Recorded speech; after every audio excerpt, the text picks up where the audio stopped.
climb into the pulpit and preach, but anymore. But he finally decided to stay at the encouragement of leaders of the church and to go through the pain with them.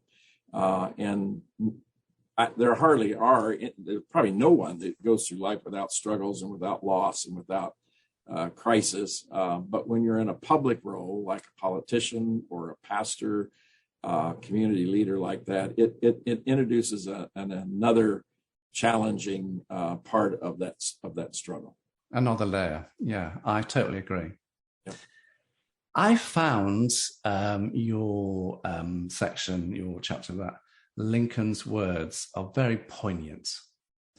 Do you think Galusha would have heeded those words and adapted them to his own ministry in order to sustain a certain amount of unity in the community? He closely lived and worked in the community, so much so you thought, I wonder if he cherished those words, Lincoln's words. And so do you think the words that, they were said then, were they relevant at the time? And do you think they're relevant today for both Galusha as a pastor then and you as a pastor today? Well, there could hardly be a more divided and partisan society than one that goes to war, literal war against itself. So when Lincoln was president, it was a very partisan era, and the two sides eventually broke apart and felt like they needed to be separate nations. And Galusha was always a great supporter of Abraham Lincoln, supported him in his voting and in his pulpit. And of course, as he took a position against slavery, it was a position that Abraham Lincoln took as well. So the two of them were in sync and in line. Yes, I think he would have taken Lincoln's words very seriously. And that's why I included them, because we can all relate to Abraham Lincoln, likely our greatest president. He forged in the crucible moment of American history.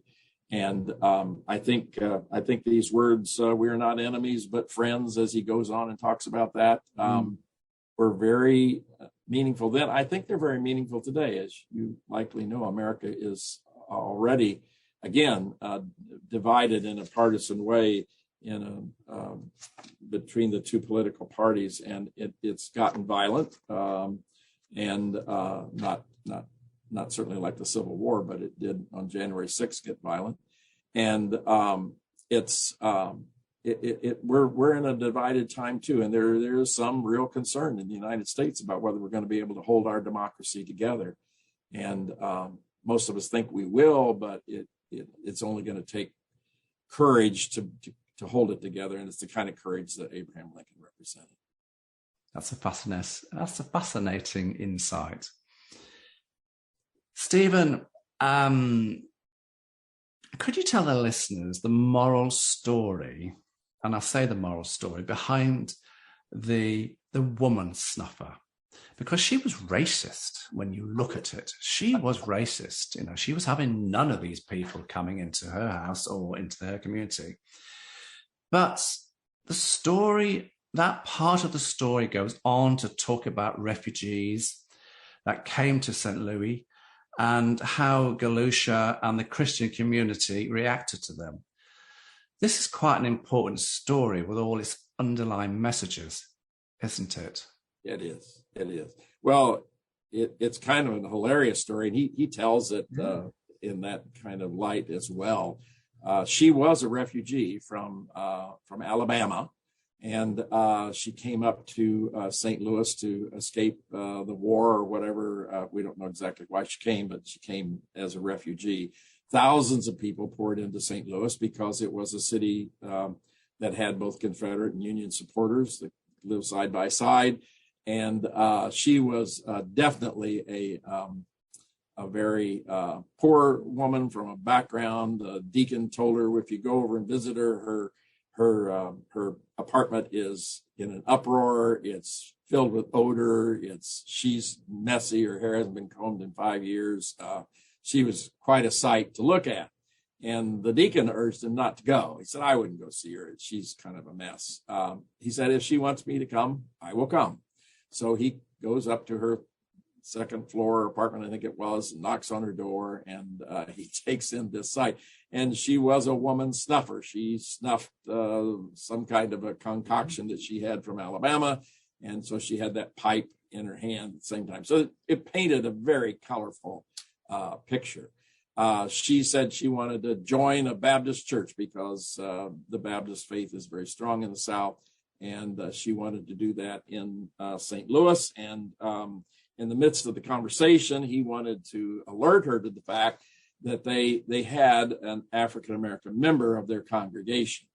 And when she found that out, she was just absolutely appalled and not going to join a church with someone like that in the congregation, and told him to get out.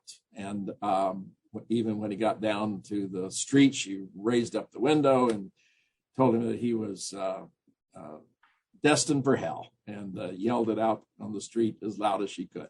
So it's a hilarious chapter, I think, in the book, and that happened between Galusha and this woman. He never encounters her again, as far as we know.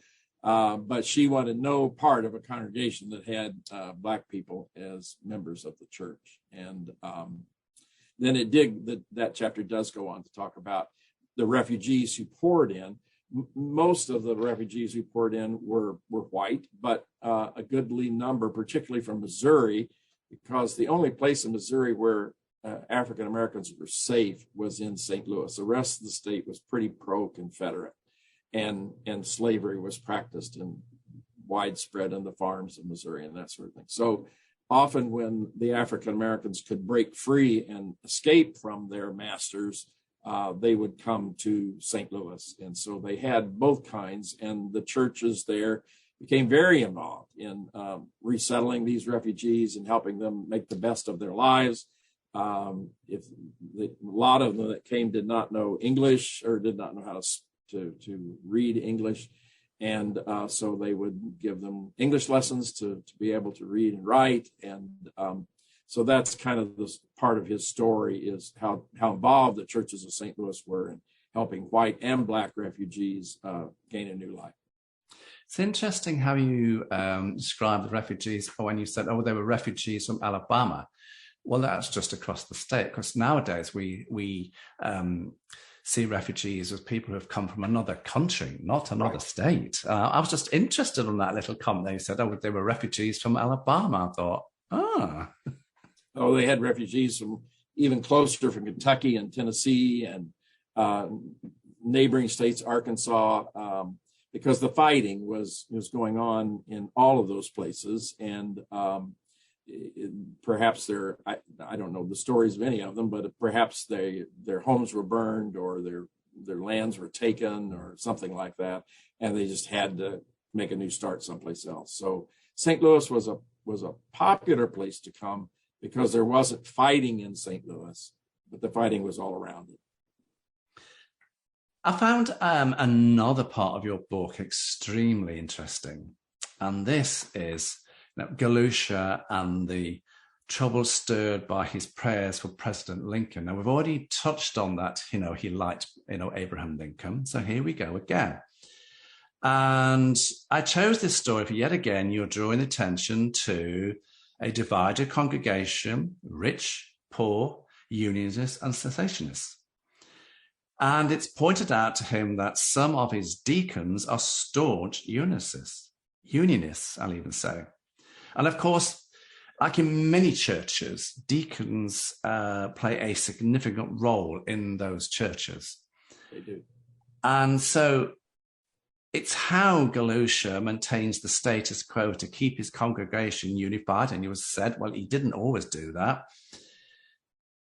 But do you think, as a pastor today, and looking back as a pastor in the role those days, that how important a role that deacons play in that, within the ministry of be whatever faith, that it is? That's why I brought this bit in here. Galusha and his deacons and modern day deacons. Well, his struggle was whether he as a pastor should speak out against human slavery, which he felt was morally repugnant and evil, whole institution evil, and it needed to be ended. And he felt like that if he kept mounting the pulpit Sunday by Sunday and ignoring the elephant in the room, that he just couldn't do that and have any integrity.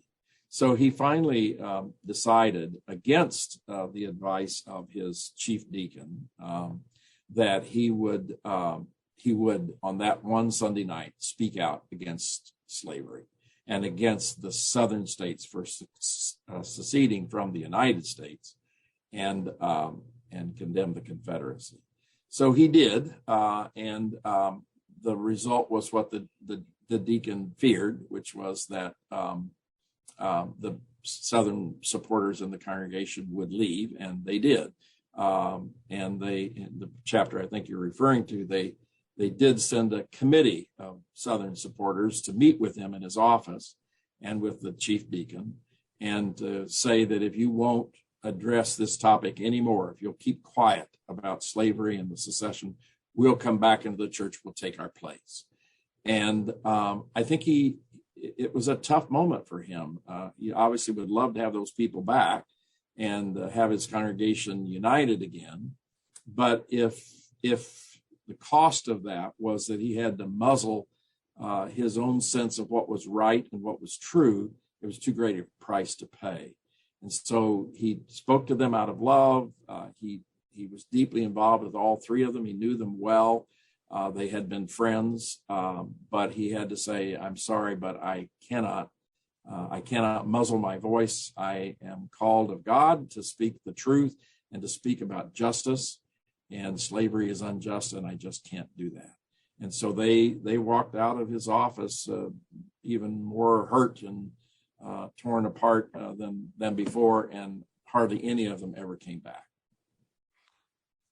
That's why I wanted to bring this chapter in, because I thought it was so important. And for me, moving further, down the book, or through the book, we come to unwelcome peace offer. And it highlights the difficulties Galusha had with trying to be a spiritual guide and yet desperately trying to keep the balance between the Unionists and the Secessionists, those that favoured a withdrawal from membership of a federation, or body, especially political state. So again, we're coming back to this hymn, Galusha, doing this balancing act, between being a spiritual leader and dealing with community issues. All pastors face this, don't they? All pastors face this. You can be quiet and just go along, which I think obviously that's appealing because you don't stir the waters. You just make peace with a small p, and sometimes you just have to look the other way when you think something should be addressed, but you don't think you have the support in your congregation to do that. One of the differences might have been, and it's the timing. I've noticed this, and I've heard other pastors speak of it as well, that if you've been in a congregation for, say, 10 or 12 years, and you've buried the dead and baptized the little ones and performed the weddings and stood beside people on the hospital bed and that sort of thing, you have a lot more latitude to address difficult and challenging topics. If you're in your second year of your ministry, where you're just getting acquainted and trust isn't as deep, which is the case with Galusha, it's harder and it's more divisive. Had he been the pastor to those Confederate members for 10 or 12 years, and then the Civil War came up, he probably would have had deeper relationships with them, deeper friendships with them, deeper trust with them, and many of them might have been able to make the journey with him. Even I've had people say, "Pastor, I don't agree with you on this, but I love you, and I'm going to stay right here, and I hope you are too." But I've also had members say, "Pastor, I don't agree with you on this, and I can't stay." And it breaks your heart when it happens. No pastor enjoys that happening. But you just have to decide how important the truth is, how important justice is.